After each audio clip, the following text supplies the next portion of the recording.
جی موسیٰ گیلانی صاحب امینڈمنٹس کے اوپر. شکریہ جناب اسپیکر, آپ نے وقت دیا. کام تو کام کرنے والے کر رہے ہیں. میں اس امینڈمنٹ کے حوالے سے, کیونکہ اسی کی وجہ سے کافی شور شرابہ ہے, لیکن ایک بات کل رات سے جس کا اپوزیشن لیڈر نے بھی آپ کو سراہا, اور جیسے پہلے پارلیمان پہ جب حملہ ہوا تو جو آپ کے اقدامات تھے اس پر ہم, کیونکہ as the custodian of the house ہم تمام ممبران آپ کی طرف دیکھتے ہیں. ہمارے لیے نہ, میں بہت احترام سے کہوں گا, ہمارے لیے وزیر, ایون کہ وزیر اعظم سے بھی زیادہ اس ہاؤس کے اندر جو اسپیکر کا منصب ہے, ہمارے لیے, ہم ممبرز کے لیے وہ سب سے قابل احترام ہے. اور ہم as the custodian of the house آپ سے یہی توقع رکھتے ہیں کہ آپ ہمارے حقوق کا خیال رکھیں گے. کل رات سے ایک خبر چل رہی تھی ہمارے فیلو کولیگ زین قریشی صاحب کی اہلیہ کے بارے میں. اس کے حوالے سے آج اپوزیشن لیڈر صاحب نے جو بات کی, اور آپ نے بھی اس پر ایکنالج کیا جو رات کو بات ہوئی, ہم اس کی بھرپور طریقے سے ایک حکومت سے بھی اور آپ سے بھی انویسٹیگیشن چاہتے ہیں کہ یہ بالکل بھی قابل قبول نہیں ہوگا کہ مائیں بہنیں ہم سب کی سانجی ہیں. اگر فریال تالپور صاحبہ کے ساتھ یہ ہوا, مریم نواز شریف صاحبہ کے ساتھ یہ ہوا, تو اس کا یہ مطلب نہیں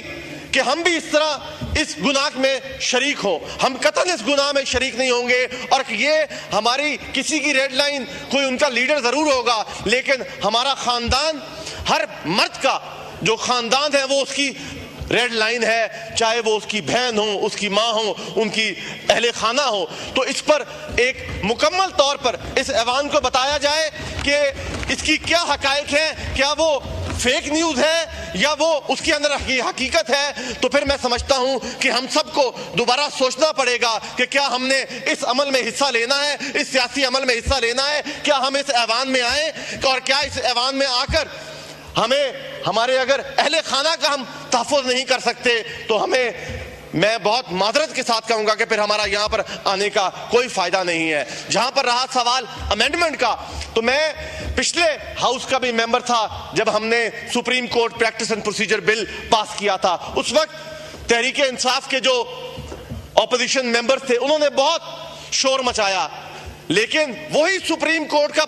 پریکٹس اینڈ پروسیجر بل سے یہی جماعت مستفید ہوئی, اور میں اس وقت بھی کہتا تھا کہ یہ وہ بل ہے جس سے آپ کو بھی فائدہ ہوگا, اور انہوں نے آج جب ہم نے اس کو ختم کیا تو یہ اسی طرح ان کو تکلیف ہوئی. تو میں یہ سمجھتا ہوں کہ اس امینڈمنٹ سے 148 کیسز ہیں یا 200 کیسز ہیں کانسٹیٹیوشنل, لیکن وہ 200 کیسز ان 60,000 کیسز پر فوقیت رکھتے ہیں. یہاں پر ایک کوئی غریب جس کا کیس 10 سال سے سپریم کورٹ میں لگا ہو, اس کی باری آتی ہے تو لیفٹ اوور ہو جاتا ہے, لیکن وہ 200 کیسز میں رات کو اگر عمران خان صاحب کا, نواز شریف صاحب کا یا آصف علی زرداری صاحب کا کوئی کیس آ جائے تو وہ کانسٹیٹیوشنل ہو تو وہ فوراً لگ جاتا ہے. تو اسی لیے یہ ہم اس عوام کے لیے کانسٹیٹیوشنل کورٹ بنا رہے ہیں جس عوام کو یہ ریلیف مل سکے کہ جو پچھلے 50 سالوں سے دیوانی کیس لڑ رہا ہے, جو اپنی جائیداد کے لیے لڑ رہا ہے, جو اپنی بچے کے قتل کے انصاف کے لیے لڑ رہا ہے, وہ سپریم کورٹ جب اسلام آباد پہنچتا ہے تو اس کو پتہ لگتا ہے کہ اس کا کیس لیفٹ اوور ہو گیا ہے, اس کی باری نہیں آئی ہے, اس کا بینچ فکس نہیں ہوا ہے. تو نہ ہمیں کوئی بینچ چاہیے, نہ ہمیں کوئی, ہمیں انصاف اگر چاہیے تو اس غریب کے لیے انصاف جو چاہیے تو اس کے لیے جو آئینی عدالتیں جو راتوں رات کھل جاتی ہیں, تو ایک آئینی عدالت علیحدہ ہو جس کا اس غریب کی ذات پر کوئی فرق نہیں پڑے گا. تو ہم اس آئینی عدالت کی پاکستان پیپلز پارٹی ہمیشہ سے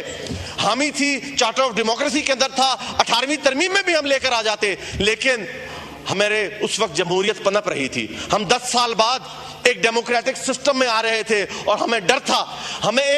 تھا ایک شخص سے کہ کہیں وہ ہماری آئینی ترمیم نہ اڑا دے, 18ویں ترمیم نہ اڑا دے, جس کی وجہ سے بلیک میل ہو کر ہم نے 19ویں ترمیم ہمارے سے کرائی گئی. لیکن آج میں سمجھتا ہوں کہ یہ پارلیمان اس قدر مضبوط ہو چکا ہے کہ وہ کسی بھی ادارے کو کی آنکھوں میں آنکھیں ڈال کر کہہ سکتا ہے کہ آئینی ترمیم, نمبرز کی بات میں نہیں کر رہا, نمبرز ہوں گے تو ہی آئینی ترمیم ہوگی. تو ہاں, لیکن یہ واحد اختیار ہے اس پارلیمان کا جس کو کوئی نہیں چھین سکتا. اور اگر جو یہ امینڈمنٹ ہے, میں اپوزیشن سے بھی یہ بات کہوں گا کہ اس پر کمیٹی کے اندر بات ہو رہی ہے, نوید قمر صاحب نے آج جو موشن موو کیا ہے, ہمارے سے بھی مشورہ لیں گے. تو بہترین یہی ہوگا کہ اس آئینی ترمیم کو ہونے دے تاکہ غریب کو انصاف جلد مل سکے. بہت مہربانی, شکریہ.